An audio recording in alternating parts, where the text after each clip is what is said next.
Hello students, હું છું Kamal Prajapati. Physics with Kamal સરની યુટ્યુબ ચેનલમાં આપ બધાનું સ્વાગત છે. આજે હું લઈને આવ્યો છું 12th સાયન્સના ચેપ્ટર નંબર 1 નું 15મું લેક્ચર, જે ડાયપોલ પાર્ટ 3, જેમાં હું તમને વાત કરવાનો છું કે જ્યારે સમાન વિદ્યુત ક્ષેત્રમાં હું ડાયપોલને મૂકું છું ત્યારે શું એમાં ટોર્ક લાગશે, કેટલું બળ લાગશે. અને બીજી વાત, असमान विद्युत क्षेत्र में डायपोल ने मूकूं छूं त्यारे बळ शुं लागशे, त्यारे टॉर्क शुं लागशे. પછી સ્થિતિ ઊર્જાની વાત કરીશ, કાર્યની વાત કરીશ અને ડાયપોલને સૂક્ષ્મ કોણે લાવીને છોડ દેતા એમાં કેટલો આવર્તકાળ આવશે એની વાત કરીશ. ડાયપોલને છોડ્યા પછી એને નિયત બિંદુએ પાછું આવવા માટે લાગતા સમયની વાત કરીશ અને થોડા એમસીક્યુની વાત કરીશ. ઇન શોર્ટ, આજે ડાયપોલના પાર્ટ 3 માં ડાયપોલનું બધું કવર થઈ જશે અને ડાયપોલના બધા પાર્ટનો આ લાસ્ટ લેક્ચર છે. तो આજના લેક્ચરથી તમે ડાયપોલમાં માસ્ટર થઈ જશો. ઓકે, તો ચલો હવે લેક્ચર સ્ટાર્ટ કરીએ છીએ. ઓકે, તો જો સ્ટુડન્ટ્સ, ફોર્થ સ્ટેટમેન્ટમાં આવતા પહેલા આટલાના મીનિંગ સમજી લો.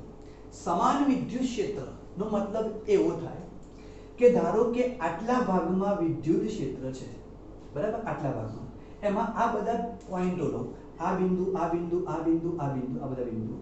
આ દરેક બિંદુએ મેં જોયું તો દરેક બિંદુએ વિદ્યુત ક્ષેત્રની કિંમત સમાન છે, એટલે મૂલ્ય સમાન છે. જો અહીં 10 નું તો અહીંયા બી 10 નું, અહીંયા બી 10 નું. બીજું, મેં એવું જોયું કે દરેક જગ્યાએ વિદ્યુત ક્ષેત્રની દિશા એક જ દિશામાં છે, એટલે જો આ જગ્યાએ વિદ્યુત ક્ષેત્ર આ બાજુ હોય તો અહીંયા બી એ બાજુ જ છે, અહીંયા બી એ બાજુ જ છે. તો આ ટાઈપનું જે વિદ્યુત ક્ષેત્ર હોય એને કહેવાય સમાન વિદ્યુત ક્ષેત્ર. असमान विद्युत क्षेत्र कोने कहेवाय तो सांभळो. હવે માની લો આટલામાં વિદ્યુત ક્ષેત્ર છે. મેં જોયું કે અહીં વિદ્યુત ક્ષેત્રની કિંમત 10, અહીંયા 50, અહીં 30, અહીં 20. તો વિદ્યુત ક્ષેત્રનું મૂલ્ય કેવું થયું? અલગ અલગ થયું. બીજું કે મેં એવું બી નોટિસ કર્યું કે અહીં વિદ્યુત ક્ષેત્રની દિશા આ બાજુ છે, અહીંયા બી આ બાજુ છે, અહીંયા બી આ બાજુ છે. ચલો, દિશા ક્યાં છે? એક જ દિશામાં. અને મૂલ્ય કેવું છે બધાનું? અલગ અલગ. तो आ विद्युत क्षेत्र ने कहेवाय असमान विद्युत क्षेत्र.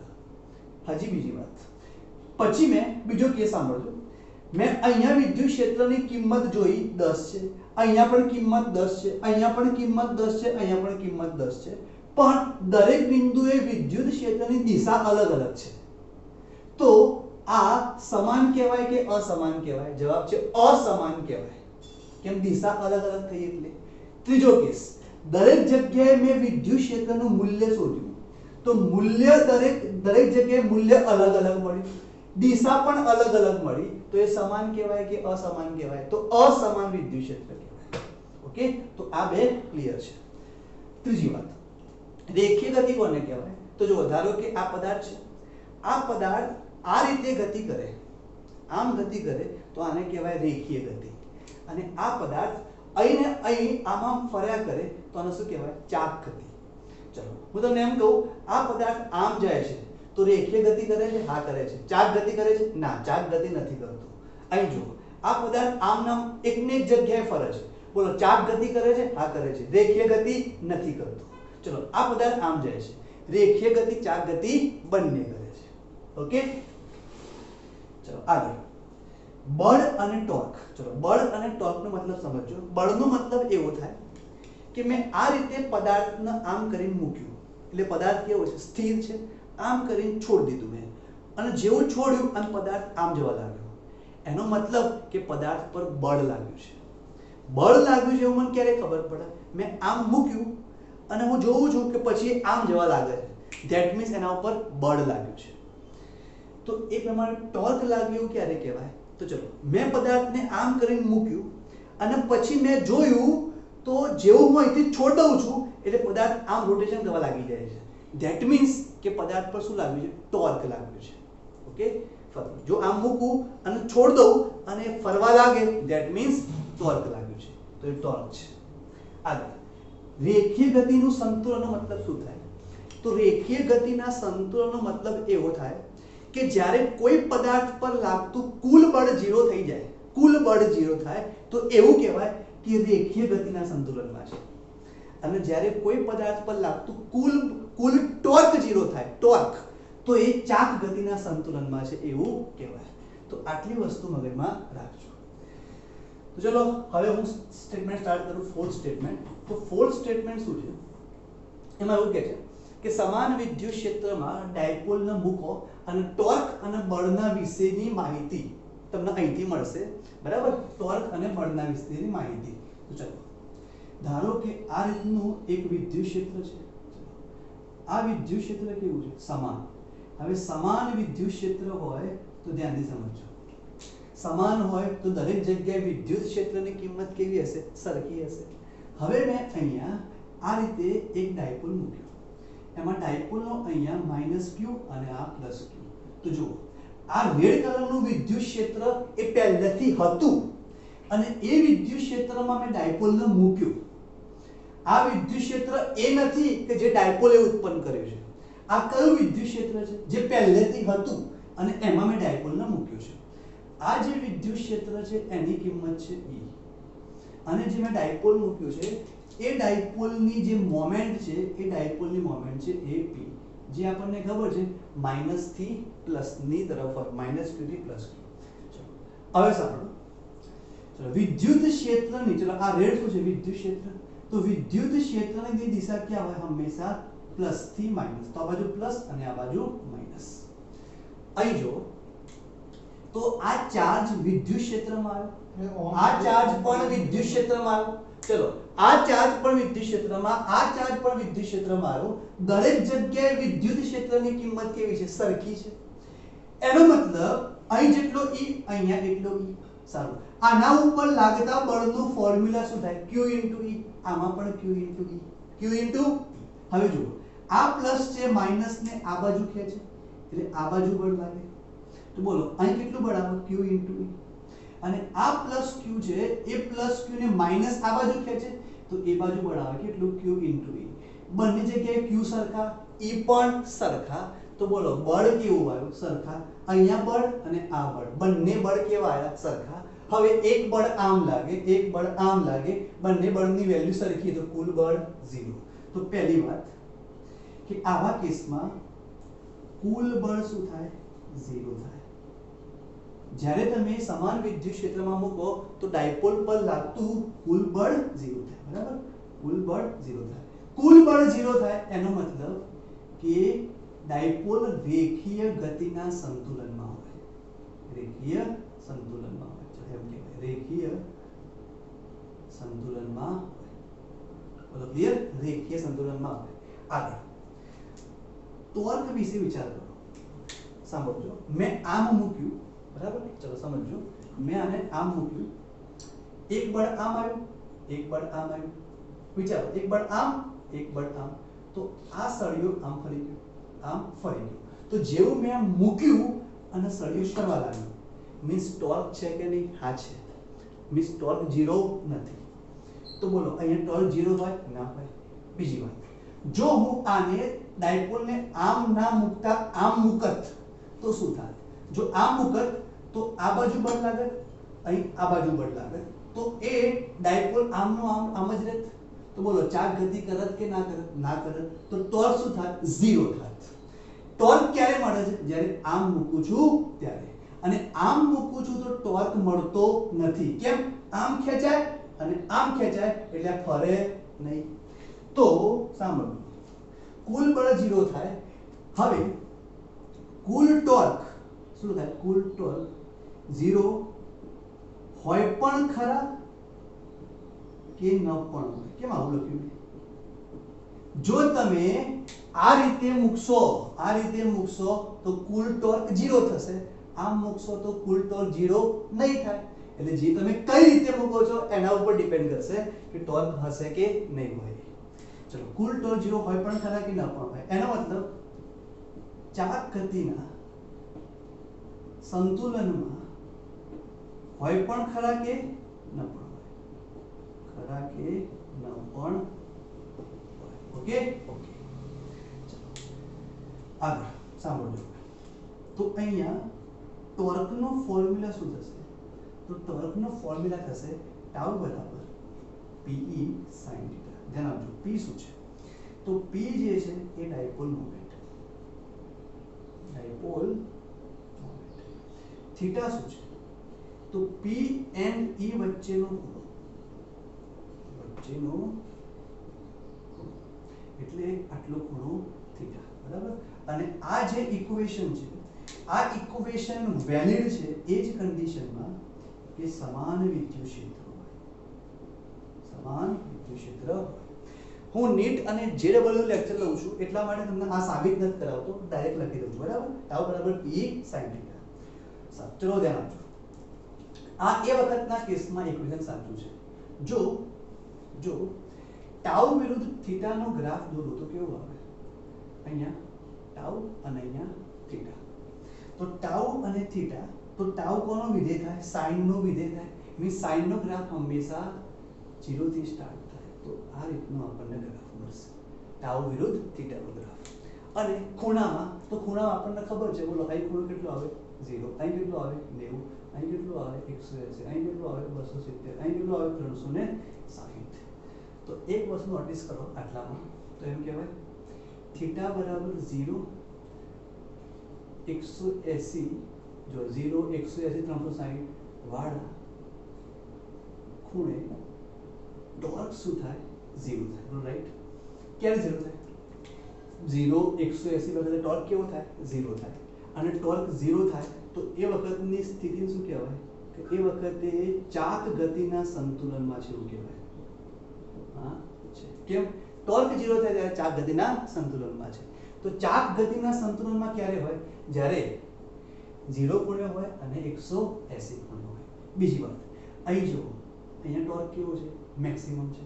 એમ કહેવાય થીટા બરાબર 90 ના ખૂણે ટોર્ક કેવું હોય? મહત્તમ હોય. ટોર્ક કેવું હોય? મહત્તમ હોય. ઓકે, સારું. ચલો ધ્યાન આપજો. તો અહીંયા મેં તમને જે વાત કરી એ વાત સાચી હતી. ક્યારે? સમાન વિદ્યુત ક્ષેત્રમાં મૂકીએ ત્યારે. હવે જો બીજો કેસ ઇન્ટરેસ્ટિંગ છે, અને એ પાંચમો કેસ છે એ જો, એ છે અસમાન વિદ્યુત ક્ષેત્રમાં ડાયપોલને મૂકતા. તો શું થાય? અસમાન વિદ્યુત ક્ષેત્રમાં ડાયપોલને મૂકીએ તો શું થાય? તો સાંભળો. તો પહેલી વાત કે તમે અસમાન વિદ્યુત ક્ષેત્રમાં ડાયપોલને મૂકો તો ધારો કે આટલા ભાગમાં વિદ્યુત ક્ષેત્ર છે અને દરેક જગ્યાએ વિદ્યુત ક્ષેત્રની કિંમત કેવી છે? અલગ અલગ. એનો મતલબ કે માનો અહીંયા E ની કિંમત 10, તો અહીંયા E ની કિંમત માનો 50, અને મેં આ રીતે ડાયપોલને મૂક્યું તો આ બાજુ બળ Q * E, અહીંયા પણ બળ Q * E, બંને જગ્યાએ E અલગ અલગ. E કેવા? અલગ અલગ. તો બળ પણ કેવા? અલગ અલગ. બળનું મૂલ્ય અલગ અલગ, તો કુલ બળ 0 ના થાય. અહીંયા કેમ 0 થયું?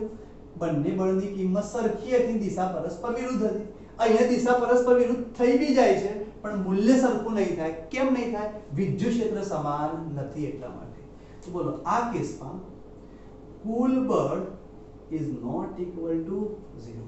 અને કુલ બળ 0 નહીં થાય એનો મતલબ કે રેખીય સંતુલનમાં ન હોય. ક્યારે હોય? કુલ બળ 0 હોય તો રેખીય સંતુલનમાં હોય. બીજું, હવે વાત આવે છે ટોર્કની. ધ્યાન આપજો, બરાબર? ટોર્કની. તો કુલ ટોર્ક 0 હોય પણ ખરા કે ન પણ હોય? સર ના ખબર પડે. જેમ કે સાંભળો, હું તમને એમ કહું કે આટલા ભાગમાં વિદ્યુત ક્ષેત્ર છે અને વિદ્યુત ક્ષેત્રની કિંમત અલગ અલગ છે, તો અસમાન વિદ્યુત ક્ષેત્ર કહેવાય. એમ કહો કે આ જગ્યાએ વિદ્યુત ક્ષેત્ર 10 છે અને આ જગ્યાએ વિદ્યુત ક્ષેત્ર 40 છે અને વિદ્યુત ક્ષેત્રની દિશા આ બાજુ છે, એટલે આ બાજુ પ્લસ અને આ બાજુ માઈનસ. હવે જ્યારે હું અહીં ડાયપોલને મૂકું, તો મેં ડાયપોલને મૂક્યું જો અહીંયા, આ -q અને આ +q. તો આને આ બાજુ ખેંચશે કેટલા બળથી? q ના બળથી. અને આ માઈનસ છે ને, આ માઈનસ છે, તો આને આ બાજુ ખેંચશે કેટલા બળથી? q ના બળથી. એમાં e લેવાના કેટલા? 40. અહીં e લેવાના કેટલા? 10. તો બળ કેવા આયા? અલગ અલગ આયા. અને બળ અલગ અલગ આયા, બળ અલગ અલગ આવ્યા.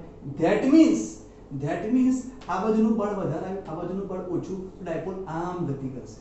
जो डायपोल है आम गति करशे मीन्स रेखीय गतिना संतुलનમાં ના થયું मीन्स કે રેખીય ગતિ તો કરશે જ રેખીય ગતિ કરશે હવે સાંભળો તમે આમ મૂક્યું ડાયપોલ આમ ગયું ચાક ગતિ કરી ના કેમ આમ નામ જાય છે ચાક ગતિ નથી કરી ચાક ગતિ ક્યારે કરે તમે આને આમ મૂક્યું હોત તો એ ચાક ગતિ કરત જો તમે આ ડાયપોલ ને આમ ના મૂકવાની જગ્યાએ આમ મૂક્યું હોત તો એ ચાક ગતિ બી કરત અને આગળ બી જાત તો કુલ ટોર્ક 0 હોય પણ ખરા કે ના પણ હોય કેમ જો આમ મૂકો તો ચાક ગતિ નહીં કરે અને ચાક ગતિ નહીં કરે તો કુલ ટોર્ક 0 થઈ જાય તો ટોર્ક હોય પણ ખરા કે ના પણ હોય તો બોલો અહીંથી શું લખાય કે ચાક ગતિ સંતુલનમાં હોય પણ ખરા કે ન પણ આ મગજમાં રાખજો હવે ધ્યાન આપજો અહીંયા હું તમને કુલ બળનું ઇક્વેશન આપું છું કયું ઇક્વેશન એ ધ્યાન આપજો ઓકે તો જો સ્ટુડન્ટ હવે નેક્સ્ટ છે કે અસમાન વિદ્યુત ક્ષેત્ર હોય એ વખતે કુલ બળનું ઇક્વેશન શું થાય સાંભળજો એમાં F બરાબર P delta E upon delta X into cos theta ध्यान से समझो आ इक्वेशन क्यारे एप्लाय थाय तो आ इक्वेशन ए ज केस में एप्लाय थाय અહીં લખું છું કે પહેલા તો વિદ્યુત ક્ષેત્ર એક જ દિશામાં જોઈએ અને સાંભળજો અને વિદ્યુત ક્ષેત્રનું મૂલ્ય एक ज अक्ष में बदलातु होवुं जोईए आवो केस तमने मळे तो आ इक्वेशन थाय आ इक्वेशन एप्लाय थाय बळનું એટલે કે एग्जांपल तरीके સાંભળો હું તમને એમ કહું કે આટલા ભાગમાં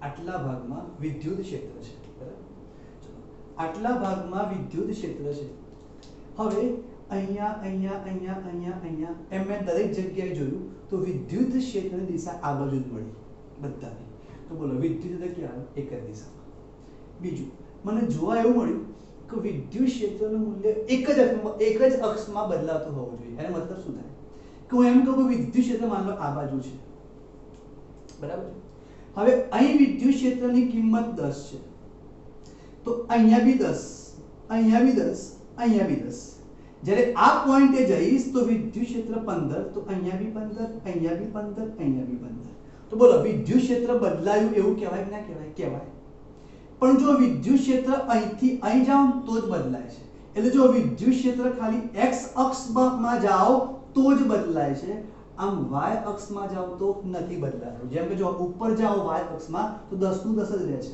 અહીં 15 નું 15 જ રહે છે ક્યારે બદલાય છે x અક્ષમાં બદલાય છે એટલે વિદ્યુત ક્ષેત્રનું મૂલ્ય એક જ દિશામાં બદલાતું હોવું જોઈએ એટલે જો આમ જ બદલાય છે આમ 10 15 20 25 એમ બદલાય છે આવું હોય તો તમે આ ઇક્વેશન એપ્લાય કરી શકો ઓકે સાંભળો હવે ડેલ્ટા E શું છે અને ડેલ્ટા X શું છે ધ્યાન આપજો તમને એમ કહું કે વિદ્યુત ક્ષેત્રનું મૂલ્ય આ રીતે બદલાય છે અને વિદ્યુત ક્ષેત્રની દિશા આ બાજુ છે બરાબર તો બોલો વિદ્યુત ક્ષેત્ર x અક્ષમાં છે વિદ્યુત ક્ષેત્રની બોલો દિશા ક્યાં છે જવાબ છે x અક્ષમાં છે હવે અહીંયા મેં ડાયપોલ મૂક્યું આ -q અને +q ઓકે તો આ એની મોમેન્ટ થઈ આ એની શું થઈ મોમેન્ટ અને E તો આમ જ છે E તો એમ જ છે એટલે જો આ E થયો E એમ જ છે જો I એમ જ છે તો P અને E વચ્ચેનો જે ખૂણો છે થીટા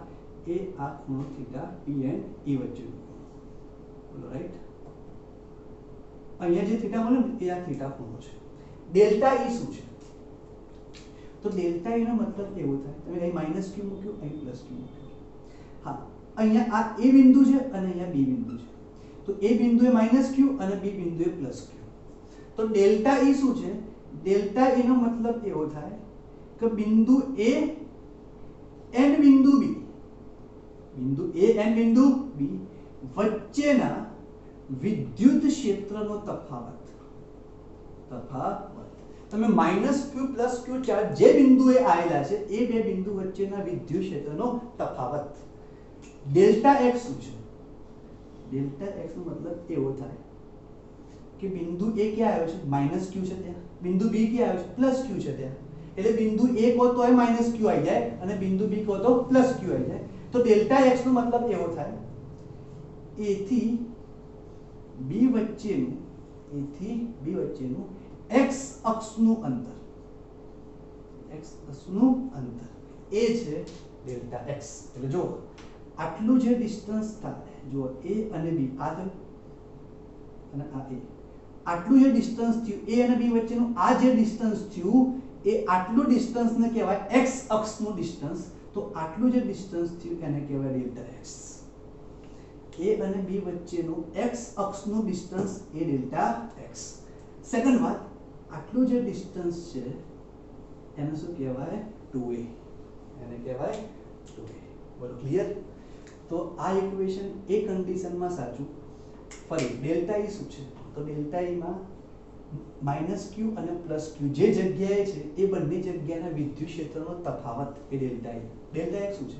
a અને b વચ્ચેનું x અક્ષનું ડિસ્ટન્સ, એટલે આટલું ડિસ્ટન્સ. જો વિદ્યુત ક્ષેત્ર x અક્ષમાં છે તો x અક્ષનું ડિસ્ટન્સ લેવાનું. ઓકે, વિડિયોને પોઝ કરી લખી દો.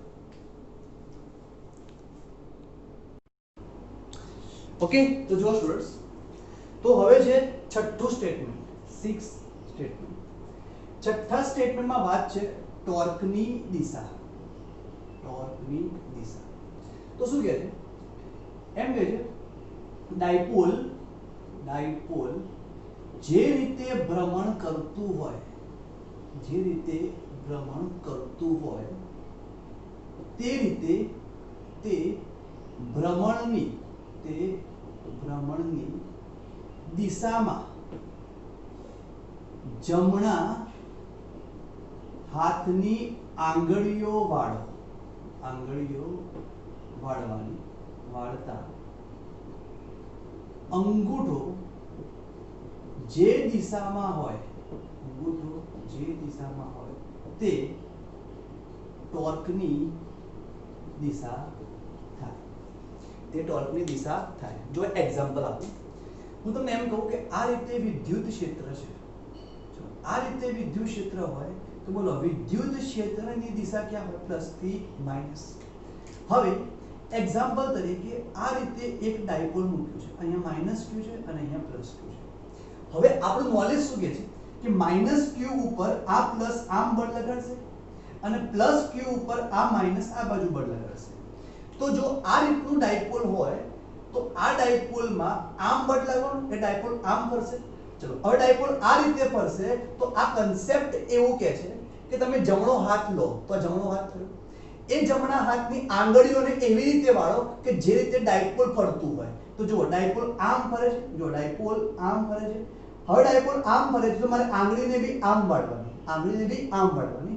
તો જુઓ ડાયપોલ આમ ફરે છે, જો ડાયપોલ આમ ફરે છે આમ, તો મેં જો આંગળીને બી એ રીતે વાળી. હવે આંગળીને હું એ રીતે વાળું તો અંગૂઠો ક્યાં આવ્યો? અંદર આવ્યો.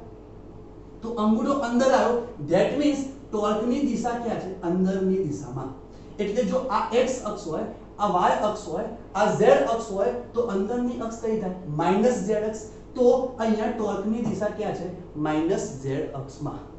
ઇન શોર્ટ, ડાયપોલ જે રીતે ભ્રમણ કરે એ રીતે જમણા હાથની આંગળીઓને ફેરવવાની. જો મેં આ જમણા હાથની આંગળીઓ આ રીતે ફેરવી, કેમ આમ જ ફેરવી? ડાયપોલ એમ ફરે છે એટલા માટે. અને અંગૂઠો જે દિશામાં આવે એ અંગૂઠો એ ટોર્કની દિશા બતાવશે. તો આ કેસમાં બોલો ટોર્કની દિશા શું થાય? તો ટોર્કની દિશા -z અક્ષ થાય. ઓકે, -z અક્ષ થાય. તો આ હતું છઠ્ઠું સ્ટેટમેન્ટ. હવે જુઓ નેક્સ્ટ છે સાતમું સ્ટેટમેન્ટ. તો સાતમા સ્ટેટમેન્ટમાં એવું કહે છે કે ડાયપોલને સમાન વિદ્યુત ક્ષેત્રમાં થીટા બરાબર 0 કોણેથી સૂક્ષ્મ કોણ જેટલું સ્થાનાંતર આપવામાં આવે, આપવામાં સ્થાનાંતર આપી છોડી દેવામાં આવે તો ડાયપોલ સરળ આવર્ત ગતિ કરે છે. ડાયપોલ સરળ આવર્ત ગતિ કરે છે એટલે શું કહેવા માંગે છે તો સમજો. આ રીતે વિદ્યુત ક્ષેત્ર છે, બરાબર? આ થઈ ગયું વિદ્યુત ક્ષેત્ર. બોલો વિદ્યુત ક્ષેત્રની દિશા ક્યાં હોય? પ્લસ થી માઇનસ. તો જો મેં એક ડાયપોલને મૂક્યું તો ડાયપોલ થઈ ગયું. હવે આ ડાયપોલને મૂક્યું, એ ડાયપોલનો અહીંયા માઇનસ ક્યુ છે અને અહીંયા પ્લસ ક્યુ છે. ચલો હવે થીટા 0 ખૂણેથી, એટલે શું થીટા શું છે તો P અને E વચ્ચેનો ખૂણો. બોલો અહીંયા મોમેન્ટ ક્યાં હોય? આ બાજુ. E પણ ક્યાં છે? એ બાજુ. તો ખૂણો કેટલો અત્યારે હાલ? તો 0. તો અત્યારે હાલ અહીંયા P અને E વચ્ચેનો ખૂણો 0. કેમ? P ક્યાં હોય? માઇનસ થી પ્લસ, એટલે આમ P થયો અને E તો આમ છે જ, તો P અને E વચ્ચેનો ખૂણો 0. હવે શું કહે છે? આને સૂક્ષ્મ કોણે જેટલું સ્થાનાંતર કરાવો, એટલે આ ડાયપોલ છે ને એ ડાયપોલને સહેજ આમ કરો. એટલે જો મેં ડાયપોલને આમ કર્યું, અહીં સુધી લાવ્યો. બોલો ક્લિયર? ડાયપોલને સહેજ તમે સ્થાનાંતર કરાવો એટલે જો ડાયપોલને આ રીતે લાવ્યો. હવે અહીં લાવ્યો તો જો માઇનસ ક્યુ નીચે આવી ગયું અને પ્લસ ક્યુ ઉપર આવ્યો. હવે શું થાય કે આ પ્લસ છે એ માઇનસને આમ ખેંચે અને આ પ્લસ છે માઇનસને આમ ખેંચે. તો આ ડાયપોલ છે એ આમ નહીં રહેતા હવે આમ ફરશે. ચલો હવે ડાયપોલ આમ ફરશે તો જ્યારે આમ ફરતા ફરતા અહીંયા આવશે તો અહીંયા એની પાસે આની પાસે વેગ હશે, તો એ વેગના લીધે ડાયપોલ પાછું આમ થઈ જશે. હવે જો આ ડાયપોલ પાછું આમ થયું, આમ થયું, આમ થયું તો ચલો માઇનસ ક્યુ અહીં ઉપર આવી ગયા, પ્લસ ક્યુ નીચે આવી ગયા. હવે આ આને આમ ખેંચે, આ આને આમ ખેંચે, તો પાછું જે ડાયપોલ છે એ ડાયપોલ પાછું અહીં ફરતું ફરતું ફરતું ફરતું પાછું આમ જાય, પાછું ડાયપોલ ફરતું ફરતું ફરતું પાછું આમ જાય. તો આ રીતે ચાલુ જ રહે. તો આ રીતની જે ગતિ હોય આને શું કહેવાય? સરળ આવર્ત ગતિ. તો યાદ કરો સરળ આવર્ત ગતિ 11 સાયન્સના ચેપ્ટર નંબર 14 માં કે સરળ આવર્ત ગતિમાં આ રીતે એ ભ્રમણ, આ રીતે એ દોલન કરતો હોય તો અહીંયા જે આ જે ભાગ છે અહીંયા આને શું કહેવાય? સમતોલન સ્થિતિ. જે અહીંયાથી અહીં વચ્ચેનો જે ભાગ છે આને શું કહેવાય? સમતોલન સ્થિતિ અથવા નિયત સ્થિતિ. તો જો આ અહીંથી આમ આવ્યો તો સમતોલન સ્થિતિ આવ્યો અને પછી નીચે ગયો, પાછો ઉપર આવ્યો સમતોલન સ્થિતિએ, પાછો ઉપર ગયો. તો કે આ રીતે સરળ આવર્ત ગતિ કરે છે. ઓકે, તો જુઓ આ રીતે આ સમાન વિદ્યુત ક્ષેત્ર છે, બરાબર? અને એવું કહેવા માંગે છે કે આ રીતનું ડાયપોલ હોય જેમાં માઇનસ ક્યુ અને પ્લસ ક્યુ, જ્યારે તમે સહેજ વિચલિત કરો એટલે અહીંયા લાવો, પછી તમે છોડ દો તો એ આ રીતે આમ ભ્રમણ કરવા લાગશે, બરાબર? ભ્રમણ નહીં, આ રીતે આમ દોલન કરવા લાગશે, બરાબર? આમ દોલન કરવા લાગશે અને દોલન કરશે જે સરળ આવર્ત ગતિ કરશે. હવે આ સરળ આવર્ત ગતિ કરતો હોય તો એના આવર્તકાળનું ઇક્વેશન શું થાય? તો આવર્તકાળનું ઇક્વેશન થાય t = 2π √PE/i. આ મગજમાં રાખજો, 2π √PE/i. જે i શું છે?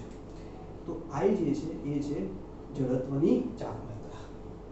બીજી વાત, અહીં t એ સ્થાનાંતરિત કરેલ કોણ પર આધારિત નથી, આધારિત નથી. આ મગજમાં રાખજો. કઈ રીતે? જો અહીંથી હું આમ લાવ્યો તો જે મેં થીટા પણ ફેરવ્યું એ થીટા ઇક્વેશનમાં ક્યાંય નથી આવતા, એટલે થીટા ઉપર આધારિત નથી. તો પૂછાય ક્વેશ્ચન કે જ્યારે હું ડાયપોલને 10 ડિગ્રીના કોણે લાઈને છોડ દઉં છું તો આવર્તકાળ 10 સેકન્ડ મળે છે.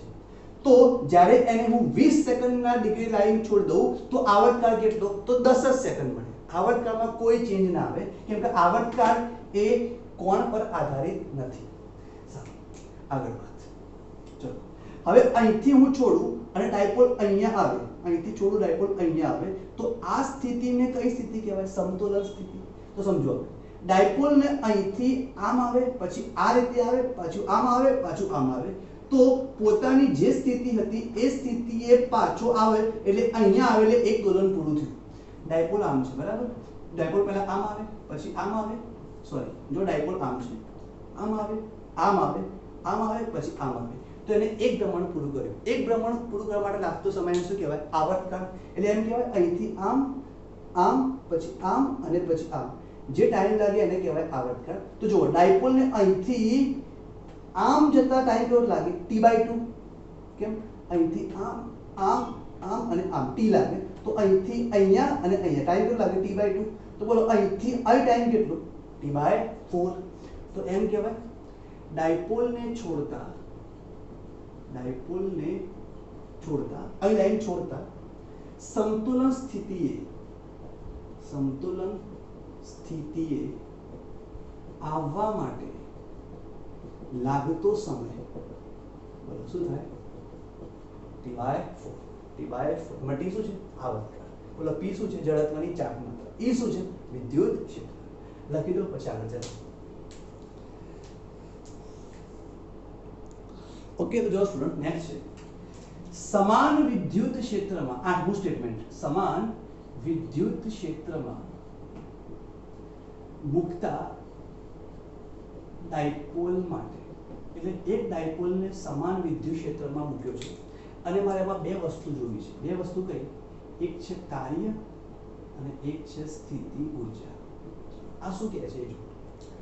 આ એવું કહેવા માંગે છે કે ધારો કે આ રીતે વિદ્યુત ક્ષેત્ર છે, બરાબર છે?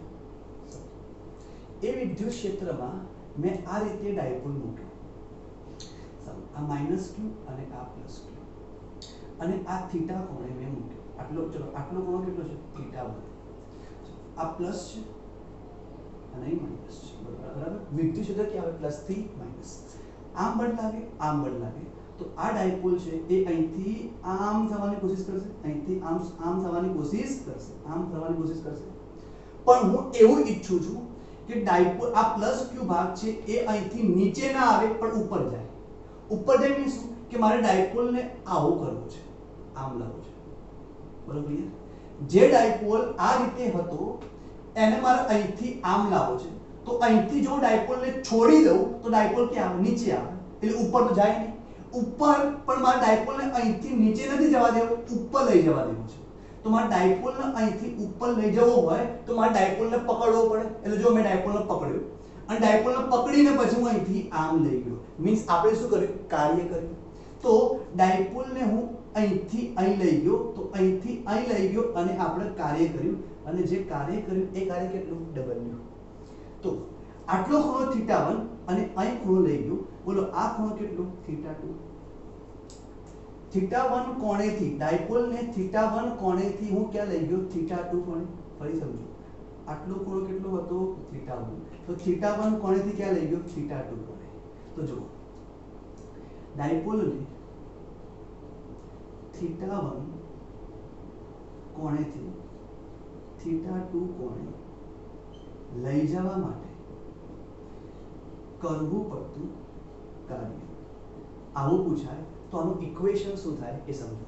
તો આનું ઇક્વેશન થાય W = PE cos θ1 - cos θ2. આ મગજમાં રાખજો. એમાં θ1 શું છે? પ્રારંભિક ખૂણો. θ2 શું છે? અંતિમ ખૂણો. ધ્યાન આપજો, θ1 એ છે પ્રારંભિક ખૂણો, કે પ્રારંભમાં જે ખૂણામાં હતું એ. θ2 શું છે? અંતિમ ખૂણો. ઓકે, તો આટલું કાર્ય કરવું પડે. સારું, હવે સ્થિતિ ઊર્જા. તો જો ડાયપોલને વિદ્યુત ક્ષેત્રમાં મૂકતા ડાયપોલની સ્થિતિ ઊર્જા નું ઇક્વેશન શું થાય? તો U = -PE cos θ. સર કઈ રીતે આવ્યું? તો આ હું તમને ચેપ્ટર 2 માં સાબિત કરાવીશ, પણ અત્યારે હાલ જોઈ લો -PE cos θ, જ્યાં θ શું છે? P અને E વચ્ચેનો ખૂણો. હવે હું ઓલ ઓવર વાત કરું તો જુઓ નવમું સ્ટેટમેન્ટ સાંભળો. નવમું સ્ટેટમેન્ટ એમાં હું ટોર્ક અને U ની વાત કરું છું. બોલો ટોર્કનું ફોર્મ્યુલા શું હતું? PE sin θ, અને U નું ફોર્મ્યુલા શું છે? -PE cos θ. હવે જો અહીંયા હું એક કોષ્ટક દોરું, એ કોષ્ટકને મગજમાં રાખો. ચલો અહીંયા હું રાખું છું ટોર્ક અને અહીંયા હું રાખું છું સ્થિતિ ઊર્જા. ઓકે, અહીં રાખું છું θ. હવે સમજો, પહેલા જો θ બરાબર 0 હોય, શું હોય? 0. જો 0 હોય તો અહીંયા 0 મૂકો, તો sin 0 0, તો ટોર્ક શું થાય 0, તો ટોર્કની કિંમત 0 આવે, રાઈટ। હવે થીટા બરાબર 0 હોય તો અહીં 0 મૂકો તો u શું આવે -p આવે, શું આવે -p, કેમ 0 મૂકો તો cos 0 કેટલા 1 અને 1 * -p એટલે -p આવે। જો તમે થીટા બરાબર 90 મૂકો તો sin મૂકો 90 તો sin 90 કેટલા આવે 1 અને 1 તો ટોર્ક કેટલા થાય p * e, કેમ sin 90 1 તો p * e। અહીં 90 મૂકો તો થીટા 90 મૂકો તો cos 90 0 થાય તો 0 * -p એટલે u 0 થઈ જાય।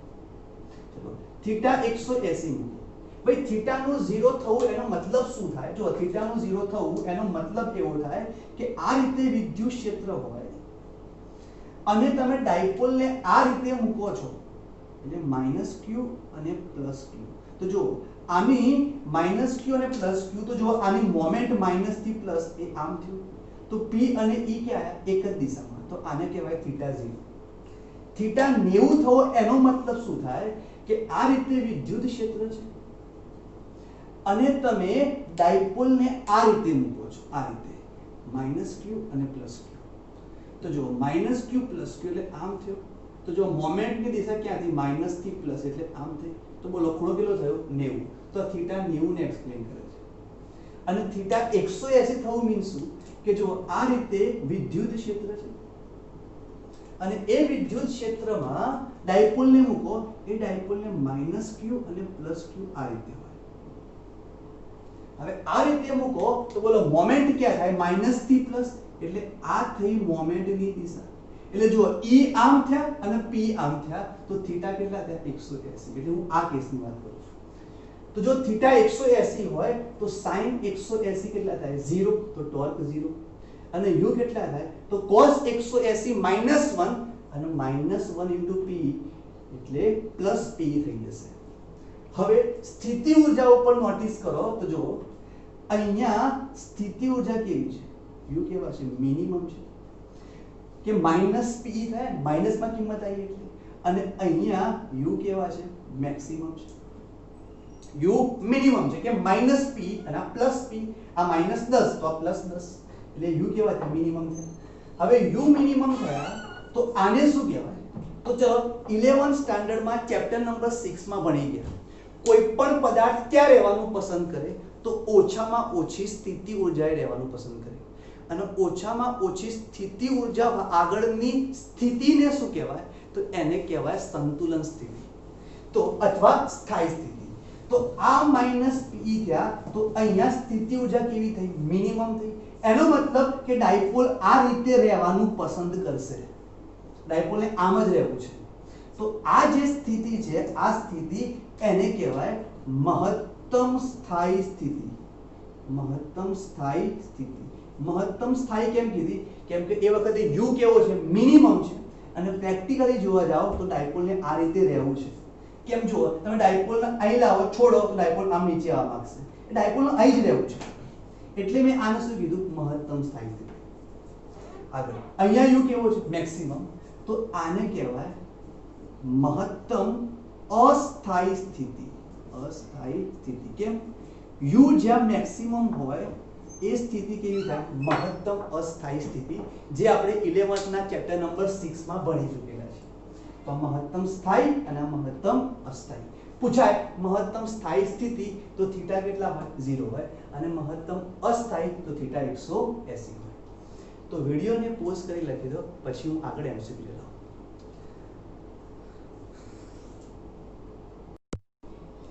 ઓકે, તો જો સ્ટુડન્ટ્સ એક એમસીક્યુ છે, એક વિદ્યુત ક્ષેત્ર +x અક્ષની દિશામાં છે, એટલે આ બાજુ વિદ્યુત ક્ષેત્ર છે બરાબર, જેમાં વિદ્યુત ક્ષેત્રનું મૂલ્ય E = 10x² મુજબ બદલાય છે, એટલે E ની વેલ્યુ 10x² મુજબ બદલાય છે। તો E કોન્સ્ટન્ટ નથી, તો આકૃતિમાં દર્શાવેલ ડાયપોલ, એટલે આ ડાયપોલ થઈ ગયું, એ ડાયપોલ પર લાગતું કુલ બળ કેટલું? ચલો કુલ બળ શોધવું છે અને આ રીતે વિદ્યુત ક્ષેત્ર છે। ચલો આટલા ડિસ્ટન્સ શું કહેવાય 2 × 10⁻⁴ આપ્યું છે, તો -q અને +q વચ્ચેના અંતરને શું કહેવાય 2a કહેવાય। તો બોલો 2a કેટલા આપે છે 2 × 10⁻⁴ મીટર થયા।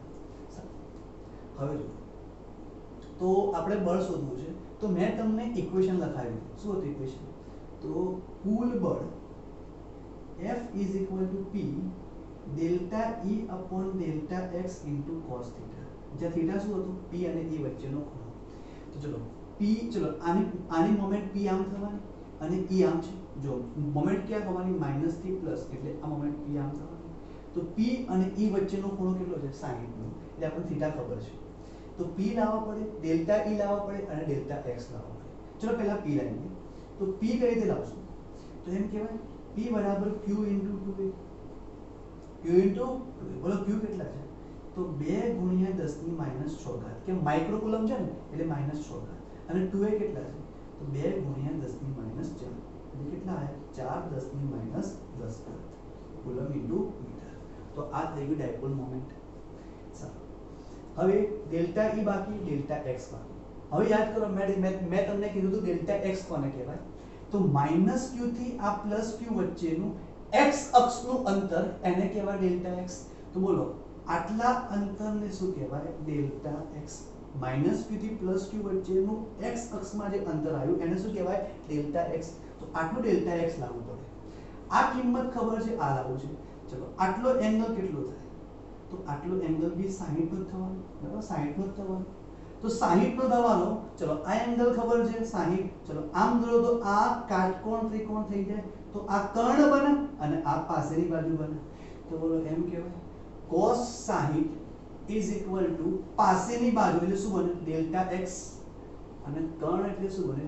2 ગુણ્યા 10 ની માઈનસ 4 ઘાત. તો cos 60 કેટલા થાય? 1/2 is equal to delta X upon 2 10 ની માઈનસ 4 ઘાત. તો ડેલ્ટા X કેટલા થાય? 1 10 ની માઈનસ 4 ઘાત.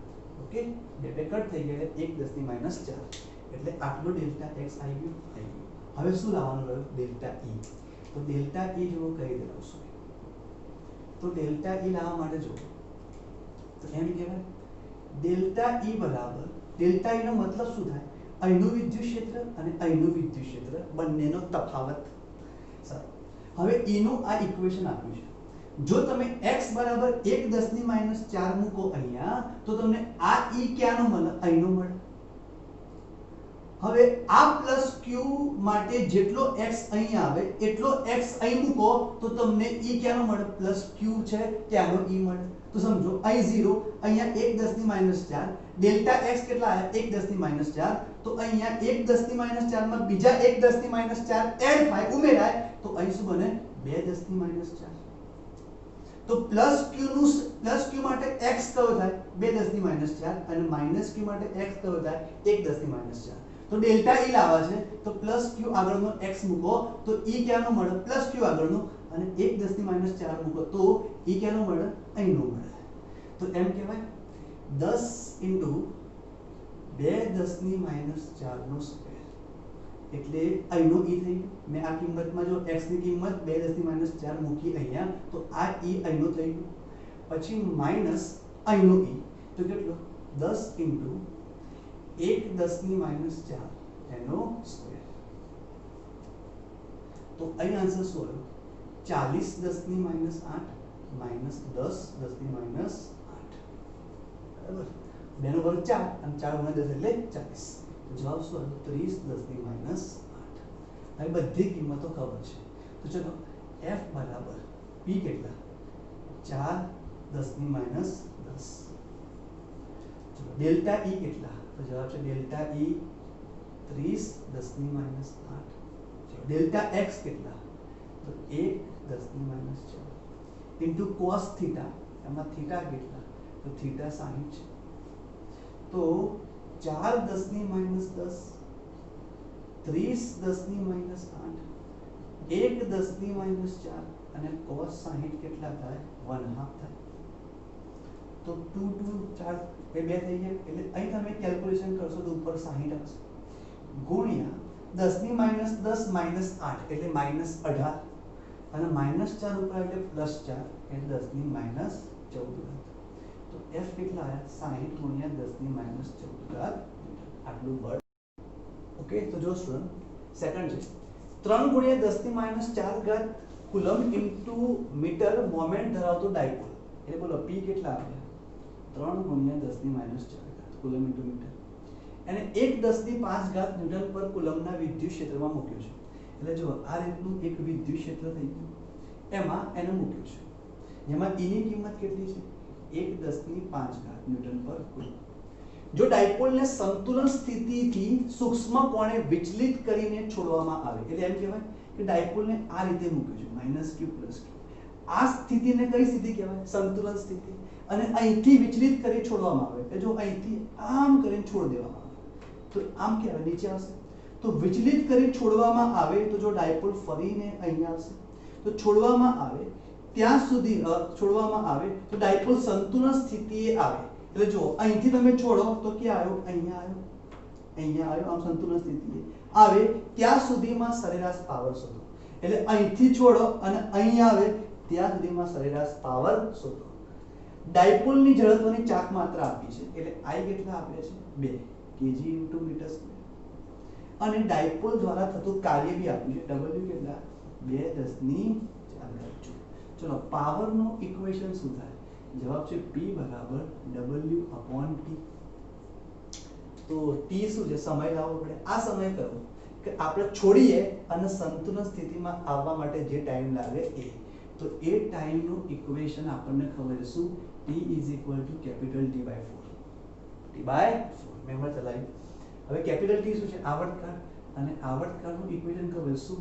2π√PE/I અને નીચે 4. બરાબર? 2π√PE/I. ચલો 2 પાઈ કેટલા? 3.14. P ખબર છે, E ખબર છે, I પણ ખબર છે. તમે કેલ્ક્યુલેશન કરશો તમને અહીંથી શું મળી જશે? T મળી જશે. તો P શોધવા છે, W પણ ખબર, T પણ ખબર. બોલો અહીંથી શું મળી જશે? પાવર. ઓકે, વોટ એકમ પાવર. વોટ એકમ પાવર. કાર્ય ખબર છે, એ કાર્ય અહીં મૂકશો, તમને અહીંથી T મળશે, અહીં મૂકો તમને પાવર મળી જશે. ઓકે, તો ડાયપોલના જે 8 સ્ટેટમેન્ટ હતા એ મેં તમને ચલાવ્યા. સોરી 9 સ્ટેટમેન્ટ હતા જે મેં તમને ચલાવ્યા. તમે બીજા MCQ સોલ્વ કરો, ફટાફટ MCQ સોલ્વ થઈ જશે. અને વિડીયોના ડિસ્ક્રિપ્શનમાં હું MCQ મૂકું છું જે તમે જાતે સોલ્વ કરશો. તો ડાયપોલના ત્રણેય પાર્ટ આજે આપણે કમ્પ્લીટ કરીએ છીએ અને ડાયપોલના લેક્ચર્સ આજે પૂરા થાય છે. Okay, thank you so much.